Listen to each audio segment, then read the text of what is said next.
Hi friends, time 4:15 ಆಗಿದೆ. ಈಗ vlog start ಮಾಡ್ತಾ ಇದ್ದೀನಿ. ಬೆಳಗ್ಗೆಯಿಂದ ಏನೂ ಕೆಲಸ ಮಾಡಿಲ್ಲ ಇವತ್ತು. ಯಾಕೋ ಸ್ವಲ್ಪ ಬೇಜಾರಾದಾಗ ಆಗ್ತಾಯಿತ್ತು. ಹಾಗಾಗಿ ಸುಮ್ಮನೆ ಟೈಮ್ ಪಾಸ್ ಮಾಡಿದ್ದು. ಕೆಲವೊಂದು ಸರಿ ಈ ರೀತಿ ಎಲ್ಲ ಆಗ್ತಾ ಇರುತ್ತಲ್ವ, ಒಂದೊಂದು ಸರಿ ಬೇಜಾರಾಯ್ತಂದರೆ ಏನು ಕೆಲಸ ಮಾಡೋದಕ್ಕೂ ಮನಸ್ಸಿರಲ್ಲ, ಆ ಥರ ಆಗಿಬಿಡುತ್ತೆ. ಹಾಗೆ ಇವತ್ತು ನನಗೂ ಆಯಿತು. ಬೆಳಿಗ್ಗೆ ಪಾತ್ರೆ ಎಲ್ಲ ತೊಳೆದು ಬಟ್ಟೆ ತೊಳೆದು ಇಷ್ಟು ಕೆಲಸ ಮುಗಿಸಿ ಸುಮ್ಮನೆ ಆರಾಮಾಗಿ ಇದ್ದಿದ್ದಾಯಿತು ಕಾಲ ಕಳ್ಕೊಂಡು. ಕೆಲವೊಂದು ಸರಿ ಹಂಗೆ ಅನಿಸ್ತಾ ಇರುತ್ತೆ, ಮೂಡ್ ಆಫ್ ಆಗಿಬಿಡುತ್ತೆ, ಏನು ಕೆಲಸ ಮಾಡೋದಕ್ಕೂ ಮನಸ್ಸಿರಲ್ಲ. ಯಾವಾಗಲೂ ನಾವು ಆ್ಯಕ್ಟಿವಾಗೇ ಇರ್ತೀವಿ ಅಂತೇಳಿ ಹೇಳೋಕ್ಕಾಗಲ್ಲ. ಕೆಲವೊಂದು ಸರಿ ಈ ರೀತಿಯಾಗಿ ಆಗ್ತಾ ಇರುತ್ತೆ. ಹಾಗೆ ತುಂಬ ಮೋಡ ಆಗಿತ್ತು. ಟೈಮ್ ಆಗಲೇ 4:15 ಆಗಿದ್ದರಿಂದ ಏನಾದ್ರು ಹೊರಗಡೆ ಬಟ್ಟೆಗಳು ಇದೆಲ್ಲ ಇದ್ದರೆ ತೆಗೆದಿಟ್ಕೊಂಡ್ಬಿಡೋಣ, ಯಾಕೋ ಸಿಕ್ಕಾಪಟ್ಟೆ ಮೋಡ ಆಗಿದೆ ಅಂತೇಳಿ ಅನ್ನಿಸ್ತಾ ಇತ್ತು. ಈಗ ಒಂದು 5-6 ದಿನದಿಂದ ಸಿಕ್ಕಾಪಟ್ಟೆ ಬಿಸಿಲು ಕೂಡ ಜೋರಾಗೇ ಇತ್ತು. ತುಂಬಾ ಸೆಕೆ ಇತ್ತು. ಮಳೆ ಬಂದರೆ ಸಾಕಲ್ಲಪ್ಪ ಅಂತ ಅನ್ನಿಸ್ತಾ ಇತ್ತು. ಹಿಂದಿನ ದಿನ ಬೆಳಿಗ್ಗೆನೇ ಒಂದೊಂದು ಹನಿ ಮಳೆ ಬಿಡೋದು ನೋಡಿ ಚಿಕ್ಕದಾಗಿ ಒಂದು ರಂಗೋಲಿ ಹಾಕ್ಕೊಂಡಿದ್ದೆ. ಇವತ್ತು ಮಳೆ ಏನು ಇಲ್ವಲ್ಲ ಅಂತೇಳ್ಬಿಟ್ಟು ಸ್ವಲ್ಪ ದೊಡ್ಡ ರಂಗೋಲಿ ಬಿಡಿಸ್ಕೊಂಡೆ. ಈಗ ಮಧ್ಯಾಹ್ನದ ಮೇಲೆ ಮೋಡ ಆಗಿ ಮಳೆ ಬರುತ್ತೇನೋ ಅಂತ ಅನ್ನಿಸ್ತಾ ಇದೆ. ಮಳೆ ಬರುತ್ತೋ ಇಲ್ವೋ ಗೊತ್ತಿಲ್ಲ. ಕೆಲವೊಂದು ಸರಿ ಹಿಂಗೆ ಮೋಡ ಆಗುತ್ತೆ, ಹಾಗೆ ಹೋಗ್ಬಿಡುತ್ತೆ, ಮಳೆನೂ ಬರಲ್ಲ, ಏನಿಲ್ಲ. ಮಳೆ ಬರಲಿ ಬಿಡಲಿ, ಒಣಗಾಕಿರುವಂಥ ಬಟ್ಟೆಗಳು ಹಾಗೆ ಮ್ಯಾಟ್ಗಳು ಏನೇನಿದೆ ಹೊರಗಡೆ ಎಲ್ಲ ತೆಗೆದು ಇಟ್ಬಿಟ್ರೆ ಸರಿ ಅಂತೇಳ್ಬಿಟ್ಟು ಎಲ್ಲ ತೆಗ್ದಿಟ್ಟು ಬಟ್ಟೆಗಳೆಲ್ಲ ತೆಗ್ದು ಬಂದೆ. ಪಾತ್ರೆಗಳೆಲ್ಲ ತೊಳೆದಿಟ್ಟಿರೋದು ಬೆಳಿಗ್ಗೆ ಹಾಗೇ ಇದೆ. ಪಾತ್ರೆಗಳು ಸಹ ಜೋಡಿಸಿಟ್ಟಿಲ್ಲ, ನೀರು ಸರೋದಕ್ಕೆ ಅಂತೇಳ್ಬಿಟ್ಟು ಹಾಗೇ ಇಟ್ಕೊಂಡಿದ್ದೆ. ಹಾಗಾಗಿ ಈಗ ಪಾತ್ರೆಗಳೆಲ್ಲ ಜೋಡಿಸಿಟ್ಕೊಂಡ್ಬಿಡೋಣ, ಇನ್ನೇನು ಮಾನ್ಯ ಬರೋ ಟೈಮ್ ಆಯಿತು. ಪಾತ್ರೆ ಎಲ್ಲ ಜೋಡಿಸಿಟ್ಕೊಂಡ್ರೆ ಅವಳಿಗೆ ಬಂದಮೇಲೆ ಏನಾದ್ರು ಮಾಡಿಕೊಡೋದಕ್ಕೆ ಸರಿಯಾಗತ್ತೆ ಅಂತ ಹೇಳ್ಬಿಟ್ಟು ಪಾತ್ರೆ ಎಲ್ಲ ಜೋಡಿಸಿಟ್ಕೊತಾ ಇದ್ದೀನಿ. ಇವತ್ತಿನೇನು ಸ್ಟವ್ ಹಚ್ಬಿಟ್ಟು ಮಾಡಿಕೊಡೋ ಅಂಥದ್ದು ಏನೂ ಇಲ್ಲ. ಯಾಕಂತ ಹೇಳಿದ್ರೆ ಬೆಳಿಗ್ಗೆನೇ ಹೇಳೋಗಿದ್ದಾಳೆ, ಮ್ಯಾಂಗೋ ಮಿಲ್ಕ್ ಶೇಕ್ ಮಾಡ್ಕೊತೀನಿ ನಾನು ಸ್ಕೂಲಿಂದ ಬಂದಾಗ ಅಂತೇಳ್ಬಿಟ್ಟು. ಹಾಗಾಗಿ ಹಾಲನ್ನೆಲ್ಲ ಫ್ರಿಜ್ಜಲ್ಲಿ ಇದ್ದಿದ್ದನ್ನೆಲ್ಲ ಮಧ್ಯಾಹ್ನನೇ ತೆಗೆದು ಹೊರಗಡೆ ಇಟ್ಕೊಂಡ್ಬಿಟ್ಟಿದ್ದೀನಿ. ಯಾಕಂದ್ರೆ ನಾರ್ಮಲ್ ಟೆಂಪ್ರೇಚರಿಗೆ ಬರಲಿ ಹಾಲು ಅಂತ ಹೇಳ್ಬಿಟ್ಟು. ತುಂಬಾ ಕೋಲ್ಡ್ ಇತ್ತು ಅಂತ ಹೇಳಿದ್ರೆ ಈ ಬೇಸಿಗೆಯಲ್ಲಿ ಆರೋಗ್ಯಕ್ಕೂ ಒಳ್ಳೆಯದಲ್ಲ. ಆಮೇಲೆ ಬೇಸಿಗೆಯಲ್ಲಿ ಏನಾಗುತ್ತೆ, ತುಂಬ ಸೆಕೆ ಇರೋದ್ರಿಂದ ಐಸ್ ಕ್ರೀಮ್ಸು ಹಾಗೆ ಕೋಲ್ಡ್ ವಾಟ್ರು ಹಾಗೆ ಜ್ಯೂಸು ಇದೆಲ್ಲ ಆದಷ್ಟು ಕೋಲ್ಡಾಗಿರೋದನ್ನೇ ಕುಡಿಯೋಕ್ಕೆ ಇಷ್ಟ ಆಗ್ತಿರುತ್ತೆ. ಆದರೆ ಅದು ಯಾವುದು ಬಾಡಿಗೆ ಒಳ್ಳೆಯದಲ್ಲ. ಒಂದೊಂದು ಸರಿ ಏನಾಗುತ್ತೆ, ಹೊರಗಡೆಯಿಂದ ತುಂಬಾ ಸೆಕೆ ಆಗಿ ಎಲ್ಲ ಸ್ಟ್ರೈನ್ ಆಗಿ ಬಂದಿರ್ತೀವಿ. ಕೋಲ್ಡ್ ವಾಟ್ರ್ ಕುಡಿದ್ರು ಅಂತ ಹೇಳಿದ ತಕ್ಷಣ ಕೆಲವೊಂದು ಸರಿ ಅನ್ಕಾನ್ಸಿಯಸ್ ಆಗಿ ಬೀಳೋವಂಥ ಚಾನ್ಸಸ್ಸು ಇರುತ್ತೆ. ಹಾಗಾಗಿ ಡಾಕ್ಟ್ರುಗಳೇ ಹೇಳ್ತಿರ್ತಾರೆ, ಕೋಲ್ಡ್ ವಾಟ್ರು ಯೂಸ್ ಮಾಡಬೇಡ್ರಿ, ನಾರ್ಮಲ್ ವಾಟ್ರನ್ನೇ ಯೂಸ್ ಮಾಡಿ, ಆದಷ್ಟು ಕೋಲ್ಡಾಗಿರೋದನ್ನೆಲ್ಲ ಅವಾಯ್ಡ್ ಮಾಡಿ ಅಂತೇಳಿ ಹೇಳ್ತಾ ಇರ್ತಾರೆ. ಯಾಕಂತ ಹೇಳಿದ್ರೆ ಬೇಸಿಗೆಯಲ್ಲಿ ವೈರಸ್ಗಳು ತುಂಬ ಜಾಸ್ತಿ ಇರುತ್ತೆ ಕೋಲ್ಡಾಗಿರೋದ್ರಲ್ಲಿ. ಹಾಗಾಗಿ ಇಮ್ಮಿಡಿಯೇಟಾಗಿ ಥ್ರೋಟ್ ಇನ್ಫೆಕ್ಷನ್ ಆಗೋದಾಗಲಿ, ತಲೆ ಹಿಡ್ಕೊಂಡಂಗೆ ಆಗೋದು, ಶೀತ ಜ್ವರ ಇದೆಲ್ಲ ಶುರು ಆಗಿಬಿಡುತ್ತೆ. ಹಾಗಾಗಿ ಎಷ್ಟೇ ಬೇಸಿಗೆ ಇರಲಿ ಸೆಕೆ ಇರಲಿ ನೀರನ್ನು ನಾರ್ಮಲ್ ವಾಟ್ರನ್ನೇ ಕುಡಿಯೋದು ಒಳ್ಳೆಯದು ಅಂತೇಳಿ ಅನಿಸುತ್ತೆ. ಮಾನ್ಯ ಕೂಡ ಬಂದಳು. ಅಷ್ಟರಲ್ಲಿ ನಂದು ಎಲ್ಲ ಕೆಲಸ ಮುಗೀತು. ಸ್ಕೂಲಿಂದ ಬಂದು ಅರ್ಜೆಂಟಾಗಿ ಅಡುಗೆ ಮನೆ ಕಡೆ ಎಂಟ್ರಿ ಕೊಡ್ತಾ ಇದ್ದಾರೆ. ಯಾಕಂತ ಹೇಳಿದ್ರೆ ಬೆಳಗ್ಗೆನೇ ಹೇಳೋಗಿದ್ರಲ್ವ, ಮಿಲ್ಕ್ ಶೇಕ್ ಮಾಡಿಕೊಡ್ರಿ ಅಮ್ಮ ಇವತ್ತು ನನಗೆ ಅಂತ ಹೇಳ್ಬಿಟ್ಟು.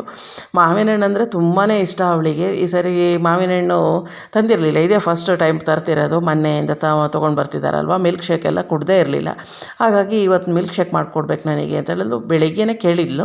ನಾನು ಬೆಳಿಗ್ಗೆ ಬೇಡಪ್ಪ, ಕೋಲ್ಡ್ ಇದೆ ಹಾಲೆಲ್ಲ, ನಾನು ತೆಗ್ದು ಹೊರಗಿಟ್ಟಿರ್ತೀನಿ ಹಾಲನ್ನು, ಸಂಜೆ ಬಂದು ಮಾಡ್ಕೊಂಡು ಕುಡಿದ್ರೆ ಆಯಿತು ಅಂತೇಳಿ ಹೇಳಿದ್ದೆ. ಹಾಗಾಗಿ ತೆಗ್ದಿಟ್ಟಿದ್ದೀರೋ ಇಲ್ವೋ ಅಂತೇಳಿ ನೋಡೋಕ್ಕೆ ಬಂದು ಹಾಲೆಲ್ಲ ತೆಗ್ದಿಟ್ಟಿದ್ನಲ್ವ. ಹಾಗಾಗಿ ಬೇಗ ಮಾಡಿಕೊಡ್ರಿ ಅಮ್ಮ, ನನಗೆ ಹೊಟ್ಟೆ ಹಸಿತಾ ಇದೆ ಅಂತ ಹೇಳಿದ್ಲು. ಸ್ಕೂಲಿಗೂ ಸರಿಯಾಗಿ ತಿಂಡಿ ತೊಗೊಂಡು ಹೋಗ್ತಿಲ್ಲ. ಈಗ ಸ್ವಲ್ಪನೇ ಹಾಕಿಸ್ಕೊಂಡು ಹೋಗ್ಬಿಡ್ತಾಳೆ. ಸಂಜೆ ಬಂದಿದ ತಕ್ಷಣ ಹೊಟ್ಟೆ ಹಸಿವಾಗ್ತಿದೆ ಅಂತೇಳಿ ಹೇಳ್ತಾಳೆ. ಈ ರೀತಿ ಮಿಲ್ಕ್ ಶೇಕು ಅಥವಾ ಶಾವಿಗೆ ಇತ್ತಂದರೆ ಸ್ವಲ್ಪ ಸ್ವೀಟು ಏನಾದ್ರು ಮಾಡಿಕೊಡ್ತೀನಿ. ತುಂಬಾ ಹೊಟ್ಟೆ ಹಸಿವಾಗಿ ಒಂಥರ ಸುಸ್ತಾದಂಗೆ ಆಗ್ತಿದೆ ಅಂತ ಹೇಳಿದಾಗ ಸ್ವಲ್ಪ ಸ್ವೀಟ್ ಇರೋವಂಥದ್ದು ಏನಾದರೂ ಸಕ್ಕರೆ ಐಟಮ್ಸು, ಈ ಥರ ಚಾಕ್ಲೇಟ್ಸು ಈ ಥರ ಕೊಟ್ಟರೆ ಸ್ವಲ್ಪ ಸುಸ್ತು ಬೇಗ ಕಡಿಮೆ ಆಗುತ್ತೆ ಮಕ್ಕಳಿಗೆ. ಒಂದು ಮ್ಯಾಂಗೋ ಅಷ್ಟು ಕಲರ್ ಇಲ್ಲ, ಆದರೆ ಟೇಸ್ಟ್ ತುಂಬ ಚೆನ್ನಾಗಿದೆ. ಅದು ದಪ್ಪ ಇತ್ತಲ್ವ ಅದು. ಇದು ಚಿಕ್ಕ ಮ್ಯಾಂಗೋ, ಇದು ಕಲರೆಲ್ಲ ತುಂಬ ಚೆನ್ನಾಗಿದೆ. ಹಾಗಾಗಿ ಒಂದಿದು 2 ಹಾಕ್ಬಿಡ್ತೀನಿ. ಅವಾಗ ಸ್ವಲ್ಪ ಕಲರ್ ಬರುತ್ತೆ ಅಂತೇಳಿ ಹೇಳ್ಬಿಟ್ಟು ಹೆಚ್ಕೊಡ್ತಾ ಇದ್ದೀನಿ. ಅವಳಿಗೆ ಫುಲ್ಲು ಜ್ಯೂಸಿಯಾಗಿ ಬೇಡವಂತೆ. ಮಿಲ್ಕ್ ಶೇಕ್ ಎಲ್ಲ ಇರುತ್ತಲ್ಲ ಸ್ವಲ್ಪ ತೆಳುವಾಗಿ, ಆ ರೀತಿ ಬೇಡ ನನಗೆ. ಸ್ಮೂದಿ ಎಲ್ಲ ಇರುತ್ತಲ್ಲ ಆ ಕನ್ಸಿಸ್ಟೆನ್ಸಿಯಲ್ಲಿ ಮಾಡಿಕೊಡ್ರಿ ಅಮ್ಮ, ಸ್ವಲ್ಪ ಗಟ್ಟಿಯಾಗಿ ಸ್ಪೂನಲ್ಲಿ ತಿನ್ನೋ ರೀತಿ ಇರಬೇಕು ಅಂತ ಹೇಳಿದ್ಲು. ಹಾಗಾಗಿ ಫಸ್ಟಿಗೆ ಆ ರೀತಿ ಗಟ್ಟಿಯಾಗಿ ಮಾಡಿಕೊಟ್ಬಿಟ್ಟು ಆಮೇಲೆ ಬೇಕಾದರೆ ನಮಗೆ ಇನ್ನೊಂದು ಸ್ವಲ್ಪ ಹಾಲು ಹಾಕ್ಕೊಂಡು ಸ್ವಲ್ಪ ತೆಳುವಾಗಿ ಮಾಡ್ಕೊಳ್ಳೋಣ ಅಂತೇಳ್ಬಿಟ್ಟು ಮಾಡಿಕೊಡ್ತಾಯಿದ್ದೀನಿ. ಮಕ್ಕಳಿಗೆ ಹೆಂಗೆ ಅಂತ ಹೇಳಿದ್ರೆ, ಅವ್ರು ಹೇಳ್ದಂಗೆ ಕರೆಕ್ಟಾಗಿ ಆಯಿತು ಅಂತ ಹೇಳಿದ್ರೆ, ಸ್ನ್ಯಾಕ್ಸ್ ಆಗಿರ್ಬೋದು, ಬೆಳಗ್ಗೆ ತಿಂಡಿ, ಊಟ, ಇದು ಯಾವುದೇ ವಿಷಯದಲ್ಲಾಗಲಿ ಅವ್ರು ಕೇಳಿದ್ದನ್ನು ಅವ್ರು ಹೇಳ್ದಂಗೆ ಕರೆಕ್ಟಾಗಿ ಮಾಡಿಕೊಟ್ರೆ ಖುಷಿಯಾಗಿ ತಿಂತಾರೆ. ಇಲ್ಲ ಅಂತ ಹೇಳಿದ್ರೆ ನಾನು ಹಿಂಗೆ ಹೇಳಿದ್ದೆ, ನೀವು ಈ ಥರ ಮಾಡಿದ್ದೀರಾ, ಅದಕ್ಕೆ ಟೇಸ್ಟ್ ಒಂಥರ ಐತೆ, ನನಗೆ ಸೇರ್ತಿಲ್ಲ, ಇದು ಈ ಥರ ಮಾಡಬೇಕಿತ್ತು, ಅದು ಆ ಥರ ಮಾಡಬೇಕಿತ್ತು ಅಂತ 108 ಕತೆ ಕಟ್ತಾರೆ. ನೋಡೋಣ, ಈಗ ಸ್ವಲ್ಪ ಗಟ್ಟಿಯಾಗಿ ಈ ರೀತಿ ಮಾಡಿಕೊಟ್ಟಿದ್ದೀನಿ. ಟೇಸ್ಟ್ ಏನಾಗಿದೆ ಏನು ಅಂತೇಳ್ಬಿಟ್ಟು ಏನು ಹೇಳ್ತಾಳೆ ನೋಡೋಣ ಬನ್ನಿ. ಚೆನ್ನಾಗಿದೆಯಾ? ಸಮಾಧಾನ ಆಯ್ತಾ ಇವತ್ತು? ಅಯ್ಯೋ ನಿನ್ನ ಕೋಲ್ಡ್ ಕುಡಿಬಾರ್ದು ಪುಟ, ಬೇಸಿಗೆಯಲ್ಲಿ ಕೋಲ್ಡ್ ಕುಡಿಬಾರ್ದು ಅಂತಲೇ ಅದಕ್ಕೆ ಮಧ್ಯಾಹ್ನನೇ ಹಾಲೆಲ್ಲ ತೆಗೆದು ಇಟ್ಟಿದ್ದು ಹೊರಗಡೆ. ಗಟ್ಟಿ ಬೇಕಂತ ಮಾಡಿಸ್ಕೊಂಡಲ್ಲ, ಸ್ಪೂನಲ್ಲೇ ತಿನ್ನಿ, ಚೆನ್ನಾಗಾಗುತ್ತೆ, ಸ್ಮೂದಿ ಥರ ಇದೆ ಅದು.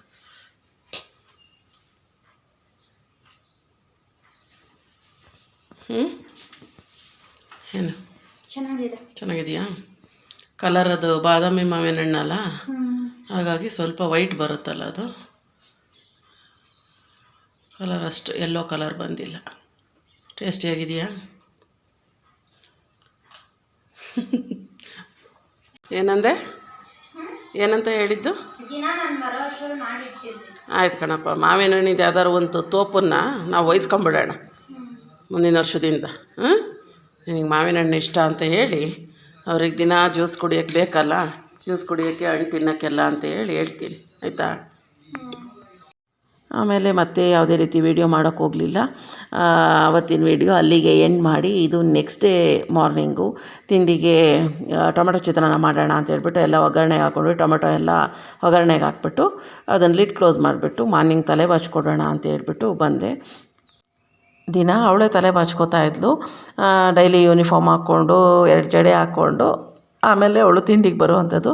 ಇವತ್ತು ಯೂನಿಫಾರ್ಮ್ ಏನು ಇರಲಿಲ್ಲ, ಯಾಕಂದರೆ June 5 ಆಗಿದ್ದರಿಂದ ವಿಶ್ವ ಪರಿಸರ ದಿನ ಆಚರಣೆ ಮಾಡ್ತಿದ್ದಾರೆ ಅವ್ರ ಸ್ಕೂಲಲ್ಲಿ. ಹಾಗಾಗಿ ಕಲರ್ ಡ್ರೆಸ್ ಹಾಕ್ಕೊಂಡು ಬರೋಕ್ಕೆ ಹೇಳಿದ್ರಂತೆ. ಅಮ್ಮ ಬೇರೆ ಥರ ಯಾವ ಥರನಾರು ತಲೆ ಬಾಚ್ಕೊಡ್ತೀರಾ ಅಂತೇಳಿ ಬಂದು ಕೇಳಿದ್ಲು. ಆಮೇಲೆ ಬಾಚ್ಕೊಡ್ತೀನಿ ಯಾಕಪ್ಪ ಅಂತ ಹೇಳಿದೆ. ಬಾಚ್ಕೊಡ್ತೀರಾ ಹಂಗಾದ್ರೆ ಅಂತೇಳಿ ಬಂದು. ಕೆಲವೊಂದು ಇದನ್ನು ನಾವು ಮಿಸ್ ಮಾಡ್ಕೊಳ್ತೀವಲ್ಲ ಅಂತ ಅನ್ಸುತ್ತೆ ಕೆಲವೊಂದು ಸರಿ. ಮಕ್ಕಳು ಆ ರೀತಿ ಅವರೇ ತಲೆ ಬಾಚ್ಕೊಂಡು ಹೋಗ್ತಿದ್ದಾಗ, ಅಯ್ಯೋ ನಮಗೆ ತಲೆ ಬಾಚೋಕ್ಕೆ ಕರೆಯಲ್ವಲ್ಲ ನಮ್ಮ ಮಕ್ಕಳು, ನಾವೆಲ್ಲ ಅಜ್ಜಿರ ಕೈಯಲ್ಲಿ ಬಾಚಿಸ್ಕೊತಿದ್ವು, ಅಮ್ಮ ಅವ್ರ ಕೈಯಲ್ಲಿ ಬಾಚಿಸ್ಕೊತಿದ್ವು ತಲೆ. ಸ್ಕೂಲಿಗೆ ಹೋಗೋಷ್ಟೊತ್ತಿಗೆ ವೆಯ್ಟ್ ಮಾಡ್ತಾ ಇರ್ತಿದ್ವು. ಅವು ಬ್ಯುಸಿಯಾಗೇ ಇರೋರು ಅವಾಗ, ಕೆಲಸ ಅದು ಇದು ಅಂತೇಳಿ. ಆವಾಗಿನ ಕಾಲದಲ್ಲೆಲ್ಲ ನಮ್ಮಷ್ಟು ಆರಾಮಾಗೂ ಏನು ಇರಲಿಲ್ಲ ಅವರು. ಆದರೂ ಅಂಥ ಬ್ಯುಸಿಯಲ್ಲೂ ನಾವು ಅವ್ರ ಕೈಯಲ್ಲೇ ತಲೆ ಬಾಚಿಸ್ಕೊಂಡು ಹೋಗ್ತಾಯಿದ್ವು. ಎಸ್ಪೆಷಲಿ ಅಜ್ಜಿರಿದ್ರು ಮನೆಯಲ್ಲಿ ಅಂತೇಳಿ ಹೇಳಿದ್ರೆ, ಅವರು ಅಂತೂ ತಲೆಗೆಲ್ಲ ನೀಟಾಗಿ ಎಣ್ಣೆ ಹಚ್ಬಿಟ್ಟು 2 ಜಡೆ ಎಣ್ದು ನೀಟಾಗಿ ಟೇಪ್ ಎಲ್ಲ ಕಟ್ಟಿ, ಈಗಿನ ಥರ ರಿಬ್ಬನೆಲ್ಲ ಏನು ಇರ್ತಿರಲಿಲ್ಲ, ಟೇಪ್ ಹಾಕ್ಕೊಂಡು ನೀಟಾಗಿ ಸ್ಕೂಲಿಗೆ ಕಳಿಸೋರು. ಟೇಪ್ ಹಾಕ್ಬಿಟ್ಟು ಕಟ್ಟಿ ಎಲ್ಲ ಅದು ಜಡೆ ಹಾಕ್ಬಿಟ್ರು ಅಂತೇಳಿ ಹೇಳಿದ್ರೆ 2 ರಿಂದ 3 ದಿನ ಅದು ಒಂದು ಕೂದಲು ಆ ಕಡೆ ಈ ಕಡೆ ಅಲ್ಲಾಡ್ತಿರ್ಲಿಲ್ಲ. ಆ ತಲೆ ಬಾಚಲಿಲ್ದಂಗೆ ಹಂಗೇ ಸ್ಕೂಲಿಗೆ ಬಂದರು, ಅವ್ರಿಗೆ ತಲೆ ಬಾಚಿಲ್ಲ ಅಂತ ಕೂಡ ಹೇಳೋಕ್ಕಾಗ್ತಿರ್ಲಿಲ್ಲ. ಅಷ್ಟು ನೀಟಾಗಿ ತಲೆ ಬಾಚಿ ಜಡೆ ಹಾಕಿ ಟೇಪ್ ಕಟ್ಟಿರೋರು ಸುಮಾರು ಜನ ನನ್ನ ಫ್ರೆಂಡ್ಸ್ಗಳೇ. 2 ದಿನ 3 ದಿನ ಆದರೂ ತಲೆ ಬಾಚ್ತಿರ್ಲಿಲ್ಲ. ತಲೆ ಬಾಚ್ಕೊಂಡು ಬರೋರು 3 ದಿನ ಆದರೂ ಹಂಗೆ ಇರೋದು. ನಾನಿವತ್ತು ತಲೆ ಬಾಚಿಲ್ಲ ಅಂತೇಳಿ ಹೇಳೋರು. ಒಂಚೂರು ಕೂದಲು ಆ ಕಡೆ ಈ ಕಡೆ ಆಗಿರ್ತಿರ್ಲಿಲ್ಲ. ಆವಾಗಿನ ಕಾಲ ಆ ರೀತಿಯಾಗಿತ್ತು, ಈಗಿನ ಕಾಲ ಈ ರೀತಿಯಾಗಿದೆ. ಅಂತೂ ತಲೆ ಅಂತೂ ಬಾಚಾಯಿತು. ಸ್ಟೆಪ್ ಜಡೆ ಹಾಕ್ಕೊಡ್ರಿ ಅಮ್ಮ ಅಂತೇಳಿ ಹಾಕಿಸ್ಕೊಂಡ್ಲು. ಕಲರ್ ಡ್ರೆಸ್ಸು ಹಾಕ್ಕೊಂಡು ರೆಡಿಯಾಗಿದ್ದಾಳೆ. ತಿಂಡಿ ಆಗಿತ್ತು, ತಿಂಡಿ ತಿಂತಾ ಇದ್ದಾಳೆ. ಹಾಗೆ ಒಂದು ಹ್ಯಾಟ್ ಇಟ್ಕೊಂಡಿದ್ದಾಳೆ. ಹಾಗೆ ಕೈ ಗ್ಲೌಸು ಎಲ್ಲ ತೊಗೊಂಡು ಬರೋಕ್ಕೆ ಹೇಳಿದ್ರಂತೆ, ಯಾಕಂದರೆ ಕೈಯೆಲ್ಲ ತುಂಬಾ ಮಣ್ಣೆಲ್ಲ ಆಗಿಬಿಡುತ್ತೆ ಅಂತೇಳಿ, ಬಿಸಿಲಿರುತ್ತೆ ಅಂತೇಳ್ಬಿಟ್ಟು. ಮನೆಯವರು ಫುಲ್ಲು ಟೆನ್ಷನ್ ಮಾಡ್ಕೊಂಡು ಎಲೆಕ್ಷನ್ ಏನಾಗಿರ್ಬೋದು ಅಂತ ಹೇಳಿ ಬೆಳಿಗ್ಗೆನೇ ಟಿ ವಿ ಹಾಕ್ಕೊಂಡು ನೋಡ್ತಾ ಕೂತಿದ್ದಾರೆ. ಏನಾಗುತ್ತೆ ಏನು ಎಲೆಕ್ಷನ್ನಿಂದು ಅಂತ ಹೇಳ್ಬಿಟ್ಟು. ಎಲೆಕ್ಷನ್ ರಿಸಲ್ಟ್ ಎಲ್ಲ ಬಂದಾಗಿದೆ, ಆದರೂ ಟೆನ್ಷನ್ ಇರುತ್ತಲ್ಲ ಪಾಪ ಇವರಿಗೆ, ಅದಕ್ಕೆ ಟಿ ವಿ ನೋಡ್ತಾ ಕೂತಿದ್ದಾರೆ. ಈ ರೀತಿಯಾಗಿತ್ತು ಇವತ್ತಿನ ಲಾಗ್. ಈ ಲಾಗ್ ನಿಮ್ಗೆ ಇಷ್ಟ ಆಗಿದೆ ಅಂತ ಅನ್ಕೋತೀನಿ. ಇಷ್ಟ ಆಗಿದ್ದರೆ ಪ್ಲೀಸ್ ಒಂದು ಲೈಕ್ ಮಾಡಿ, ಚಾನಲನ್ನು ಸಬ್ಸ್ಕ್ರೈಬ್ ಮಾಡ್ಕೊಳ್ಳಿ, ಫ್ರೆಂಡ್ಸ್ ಆ್ಯಂಡ್ ಫ್ಯಾಮಿಲಿಗೂ ಶೇರ್ ಮಾಡಿ. Thank you.